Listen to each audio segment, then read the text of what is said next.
In this video, I'll show you how to contact the X support. If you find this video helpful, please don't forget to like and subscribe.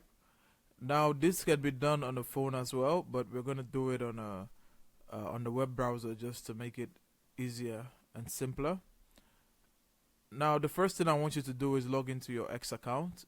Go to x.com, log into your X account, and on the left sidebar here, we're gonna come to more.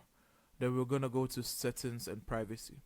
Now, on the settings, once you look down, you see Help Center. You click on Help Center. It's going to open a new tab and it's going to take you to a Help Center. So this is where you're going to find all of the links to contact support. Now, there's no use clicking on this button because once you click on it, it's going to bring you back here. And you're going to scroll down. Let's say we have a problem with authenticity on X.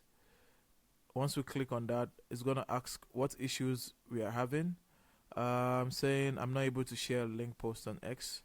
Now it's gonna we'll take a look at this link, and they're gonna ask you for the details of your problems. So it might not be my problem that I've chosen, but this is the format it's gonna follow. And once that's done, you're gonna click on submit. Once you click on submit, it's gonna go to support, and support is gonna get back to you via DMs on your X account. Now, finally, I would like you to know that X has no phone support. They have a corporate line only, and they don't have a general email like support@x.com, and that's going to bounce if you send an email to that. So it's usually responses aren't guaranteed, and it's usually good to escalate by posting publicly or tagging X support if needed. If you find this video helpful, please don't forget to like and subscribe. Until the next one, see ya.